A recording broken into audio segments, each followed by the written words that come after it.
So let's start with Tennessee versus Ohio State. The Volunteers travel to Columbus to play the Buckeyes. I'm going to take Ohio State. And I think that losing to Michigan, having a couple weeks rest, giving an opportunity to let that anger of losing to Michigan the way that you did kind of fester there, I think that's going to provide big for Ohio State. I think Tennessee has a really good defensive front. Their run game is really good. They're able to run the ball really efficiently. I think that Nico Iamaleava is very sporadic at times. There are times that I saw him against Oklahoma this year where it looks like he couldn't read a field. And then I see him later in the year in the second half against Vanderbilt, and he's dicing them up and knows exactly what to do with the ball. And I know that some of that is just the defense and Vanderbilt maybe not providing the resistance that Oklahoma did in that game. But Nico's been very up and down a lot of the time throughout this year. So not that Ohio State has been any better, but I think at home, at Columbus, Ohio State gets it done. Clemson at Texas. This is interesting. So if you're not from Texas, this is going to be a pretty cool matchup between Quinn Ewers and Cade Klumlich. They've played in a state championship. I think it was 2019, 2020, maybe 21. I forget the date exactly, but it was Cade Klumlich's Austin Westlake versus Quinn Ewers, Southlake Carroll. Big duel in Texas at Jerry's World for a state title in Texas, which is obviously a big deal, especially here in the state. And Austin Westlake, which is where Cade Klumlich is really literally right down the road from the University of Texas. So this is a coming home party for Cade Klumlich. That's why you saw the reaction that he had when they said that they were going to be traveling to Texas to take on the Longhorns. This is this is going to mean a lot. I'm sure he's going to have a lot of family there. I think that Texas is going to get it done. Now, watching that game against Georgia, something is wrong with this Texas offense. They had like 250 yards plus in the first half against Georgia, but only had 6 points. Couldn't convert. Quinn has been bad at certain points in the game. Even a couple of weeks ago against Texas A&M, had 2 really bad turnovers in terrible spots in the red zone. So Quinn Ewers has not played well. And I don't know if at some point they, pull the trigger and go with Arch Manning to see if they can change things up. I know that SMU's quarterback was able to get out of the pocket against Clemson in the ACC championship game, and that kind of gave them fit. So it'll be interesting to see if Sark decides to maybe give some Arch Manning looks and give him some packages and give him more opportunities as they go on through the playoff, because this is a really talented team. It has one of the best offensive lines, the most veteran offensive line in college football. This offensive line has played with each other for a lot of games. And when you're in this scenario and you're in this situation, if your quarterback's holding you back, what do you do? Would you rather lose with Quinn Ewers and maybe the floor is a little bit higher? Or would you rather roll the dice and see what happens with Arch Manning, whose ceiling is going to be higher than a Quinn Ewers? I do think Texas wins. I think their roster is better. I think that Sark is an incredible coach, and having even a week off, this is Army-Navy week, having a week off and being able to regroup, playing it at home, I think the Longhorns win that game. On the other side of the bracket, Indiana at Notre Dame. I think this game might be a little bit closer than what we are anticipating.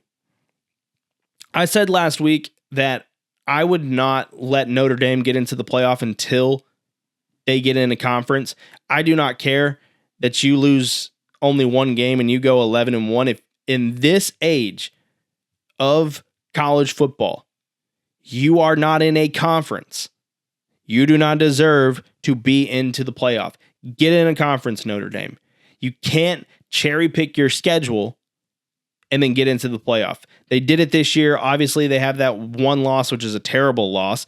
They able to beat A&M on the road, which at one point looked like a really good win, but the way that the Aggies kind of fell off the last couple of weeks and ended their season, I don't know if that win was as impressive as we might have thought it was at the beginning of the year. I think Notre Dame wins this game. I do think they have a good recruiting class. I do think that they're a well-coached team. I think that Riley Leonard is a good quarterback. I don't think it's fair that there are teams like a South Carolina who probably should be in, has 3 losses, but didn't get to cherry pick and hand pick who they played this season. The SEC schedule is the SEC schedule. You played it. You changed your non-conference the way that you want it to go. But South Carolina beat the ACC champs. They had a really good record this season, and only 3 losses. Notre Dame, you can't cherry pick. Get into a conference. Get into the Big Ten. Quit this nonsense. Nevertheless, they win against Indiana. SMU and Penn State, I think SMU kind of threw their haymaker at Clemson. I think this Penn State team is going to be able to dominate the line of scrimmage, and I think Penn State wins pretty easily. Sam Houston going up to Pennsylvania in December. It's going to be cold. Obviously, we're all from Texas. It doesn't get that cold like that in Dallas, SMU. It's not happening. I think Penn State kind of rolls with that one. All right, second round. Second round of the playoffs, Ohio State, Oregon, round 2. I'm taking Oregon. I'm taking Oregon because I think that Dan Lanning's going to outcoach Ryan Day. I don't know if Dan Lanning is an incredible schematic coach. He's more of the CEO type coach. But if you have not watched the University of Oregon's Us Versus Them or Ducks Versus Them little mini series that they have after every game, they do kind of a documentary style video after every game. Dan Lanning might be the best motivator in all of sports. Anytime they have a camera on him and he is working his players, trying to get them motivated, finding ways to get his players to flip a switch, I think he's an incredible coach. And I think they win the rematch. It was a close game in that first game against the Buckeyes. The second game, I think, is going to be a little bit more one-sided. I think Oregon wins that one by at least 10 points. All right, Texas, Arizona State. Give me Texas. Arizona State, been a good story. They've had a good run here. Scatterboo, that dude could not be taken down in the Big 12 championship game. No one could take him down. So I think that he is a decent running back, but I think that Texas has too many dudes. They've been here before. This is Arizona State's first college football playoff game. I think that maybe be a little bit too big for them. It's one thing to play the Big 12 championship game against Iowa State. It's a different thing to be playing in the Peach Bowl versus Texas. Different atmosphere, different vibe. I'm rolling with the Longhorns in that one. Georgia, Notre Dame.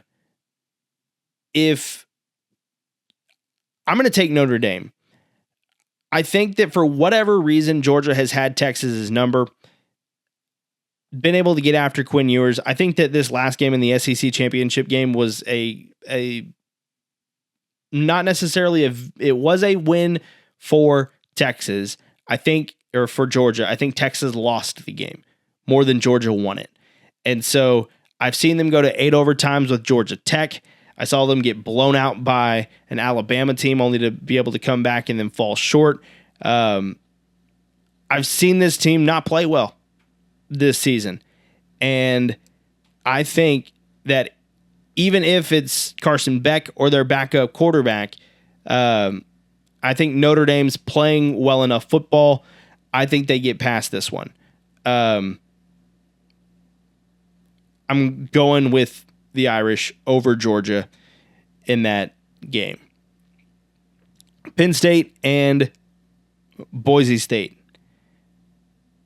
Give me Penn State. I think Boise State's a great story. Genty, an incredible player. I'm hoping he wins the Heisman Trophy. Penn State has too many dudes. This is another roster mismatch. I think the Penn State has the horses to beat the Broncos. All right. Semifinal. Oregon versus Texas and Notre Dame, Penn State, your final four. I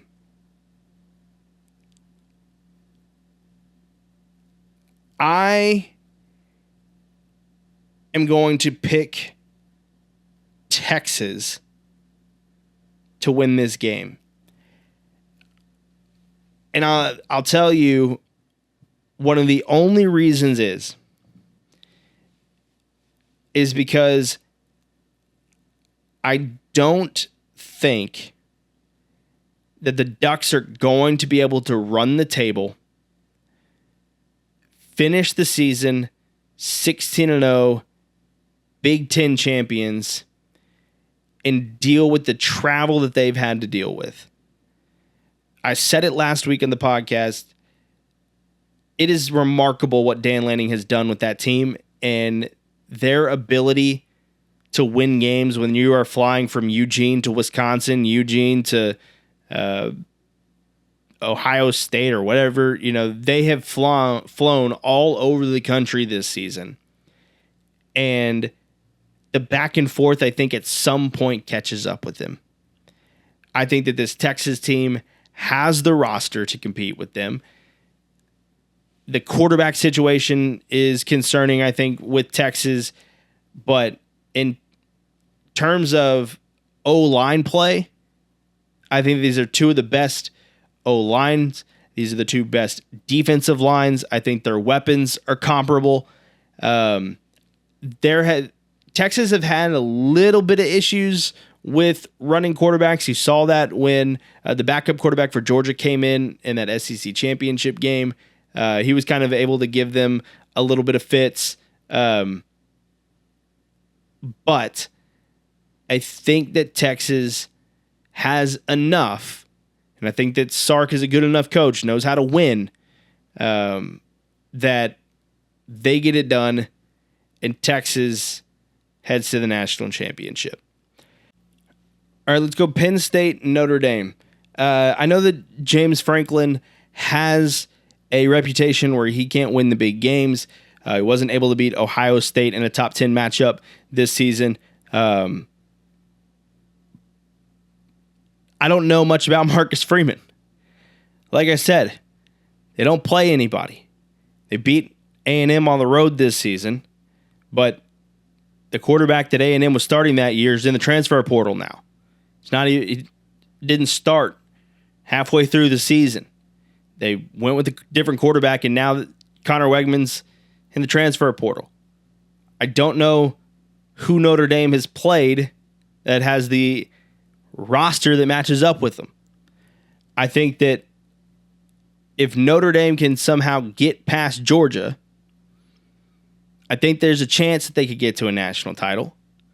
I think Riley Leonard is a good player.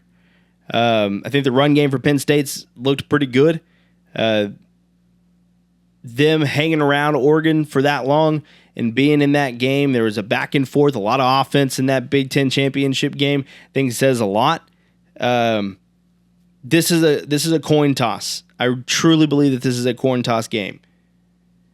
I'm going to go with the Fighting Irish.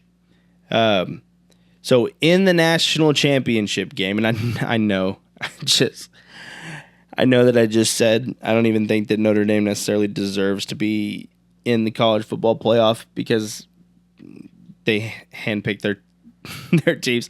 I just think that they have I think that getting Indiana at home and then going to a banged up Georgia team and playing them on a neutral site, I think that's a pretty good matchup. So yes, I do have Notre Dame in the national championship. So Texas, Notre Dame. Who do I have in the national championship winning? I'm going to go with Texas. I think that Texas has been a really good team all year.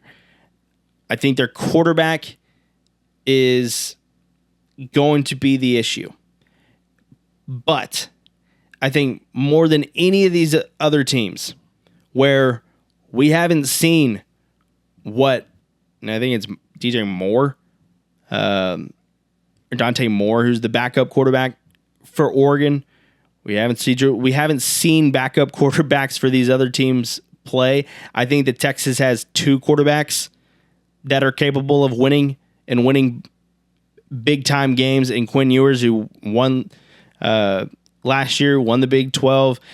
Was right there against Washington. Was really a fourth down play in the end zone, away from possibly getting to a national title game last year. A lot of these players came back, but I think that now that you have another quarterback in Arch Manning that can possibly get you to that point as well, if you need to. We've seen him in big games. We saw him with a rushing touchdown against A&M. He can play. And so I think that their advantage, Texas's advantage, is that they have two quarterbacks that could potentially win you a national championship where we don't know anything. Now, I know they've lost 2 games, both at the hands of Georgia. So I get it. I definitely get it that if you've lost to the same team twice, that can maybe get in the way. But I think Texas has what it takes to win the national championship this year.